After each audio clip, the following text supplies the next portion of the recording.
talking about syndesmotic injuries.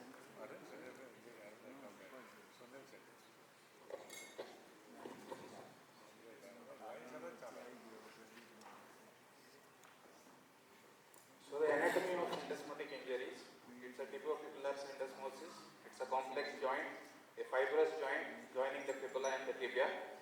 You have 5 ligaments, the anterior, inferior tibiofibular ligament, the posterior inferior tibiofibular ligament, which forms around 50% of the stability of the ankle.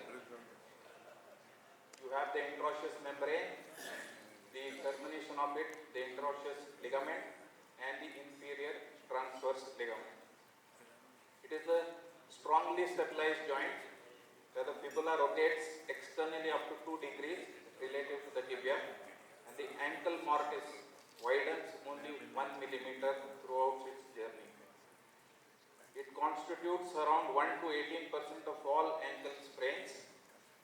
With an athletic population, this increases from 12 to 32%, and syndesmotic fractures account for about 2/3 of all ankle fractures.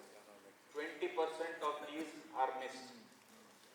The main culprit is the external rotation of the foot, eversion of the talus within the ankle mortise, and an excessive dorsiflexion.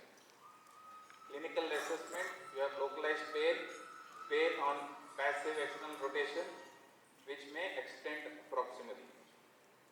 The patient walks on a heel raise gait pattern, whereby he does not want to walk plantigrade because the dorsiflexion causes increase in pain. There are many special tests like the external rotation stress test, the squeeze test, the point test where direct pressure is given on the distal tibiofibular syndesmosis causing pain. This is the dorsiflexion maneuver which causes widening of the mortise, hence causing pain. The cross leg test. Now coming to radiology. There are few parameters that I should look for in radiology, like the tibiofibular clear space, the decreased tibiofibular overlap, and the increased medial clear space. This is basically a table of 5. You have a tibiofibular clear space which is around 5 millimeter. The medial clear space between the medial malleolus and the dome of the talus, which is again 5, and the tibiofibular overlap, which is 10 millimeter. It should never be more than 10.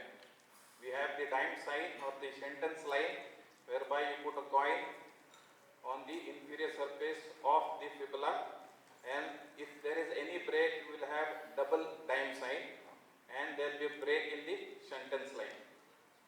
The lambda sign on the MRI is a high intensity signal seen on the coronal image. It is very sensitive and specific for any diastasis of more than 2 millimeters. You also have the ultrasound, which can diagnose these ligament injuries.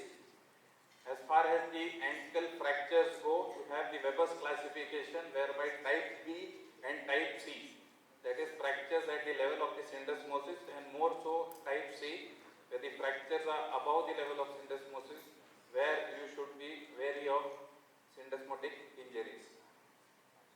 Under the non-operative, a pure syndesmotic sprain is concerned, you have the RICE treatment, which consists of rest, ice, compression and elevation, and a temporary stabilization with a short leg cast and non-weight bearing crutches. Slowly you follow the rehab protocol, and by 6 to 8 weeks you can allow them to walk weight bearing. When it comes to the operative management, there are few criteria that have to meet before you embark on surgery. As far as the medial clear space difference is concerned between the normal and the abnormal limb, you should have at least 2 millimeter more from the healthy side. Then presence of fracture of the distal fibula 4 to 5 centimeters above the distal articular line, tear of the deltoid ligament, or a posterior malleolar fracture.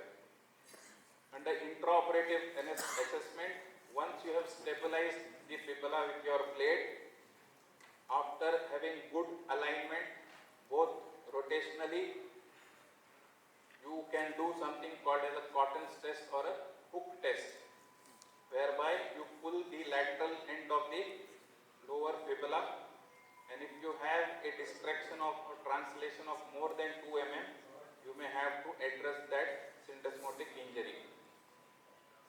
Reduction, basically you have to restore the length, axis and rotation of the fibula. Most of the time the pain that you get post surgery is because you have failed to reduce the fibula properly. You can fix it with a K-wire temporarily and then put your plate. Now the screw insertion, there are a lot of controversies here, whether to insert a 3.5 millimeter screw or a 4.5 millimeter screw, whether to use one screw, whether you use 2 screws, whether you need to involve all 4 cortices or 3 cortices. All these questions have not been answered. Does screw size matter? In a cadaveric study, they have shown that 4.5 screw is better than a 3.5 screw. But functionally, when you compare both, there is no significant difference between both the group. Number of screws. When you compare a 4.5 screw versus 4.5 screws, in a cadaveric study, they say that all 4 cortices would be better, but functionally there is no difference between the healing by 12 weeks. Now positioning of the screw. All screws pass from the fibula into the tibia. The aim is to have 15 to 30 degrees angle anterior to the fibula. If it is too far anterior, then it shifts the whole fibula forward, and if it is too far posterior, it takes the distal fibula backwards. So congruent reduction is very important.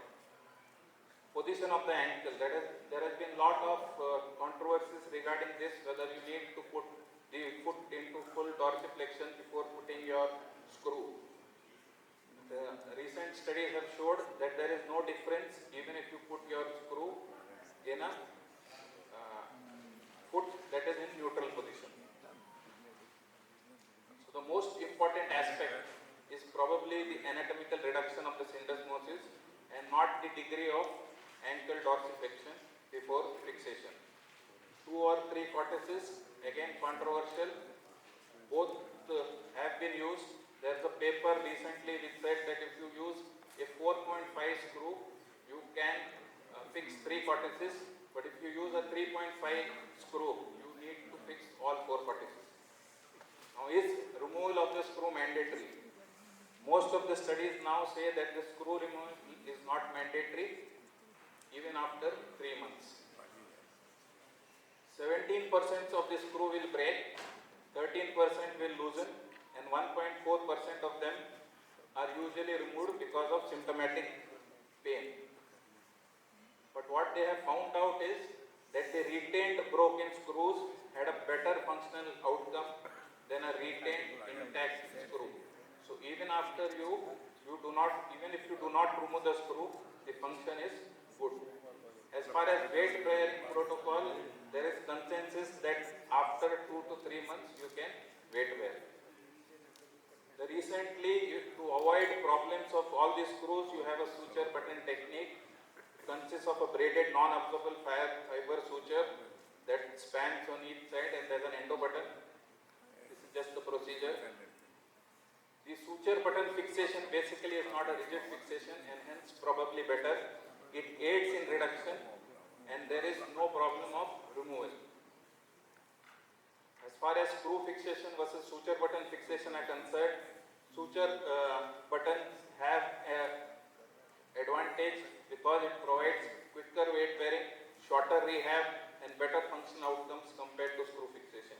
Even the American Orthopedic Foot and Ankle Society, the suture button scores over the screw fixation. arthroscopy, once you reduce your syndesmotic once you do your syndesmotic fixation, they have something known as the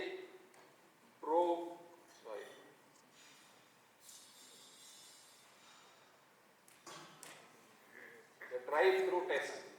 Now that is performed before the syndesmotic fixation and after the syndesmotic fixation. If you can pass your scope or the shaver in between your medial palanis and the dome of the talus after fixation, that means your syndesmosis is not corrected. Now this is what is recommended by the ankle syndesmotic injury care. They have grade of evidence from A to C. An accurate syndesmotic reduction and fixation provides best results, grade A evidence. Screw fixation can be 3 or 4, again grade A evidence. Screw fixation can be metallic or bioabsorbable, that is grade B evidence. Screw fixation and suture button have similar outcomes. B. Syndesmotic injuries with associated malleable fractures have worse outcomes, again grade of evidence is B. Transsyndesmotic and suprasyndesmotic fixation have similar results, grade C, and screw removal should be performed after 3 months is again grade C. Grade C is the worst. Thank you.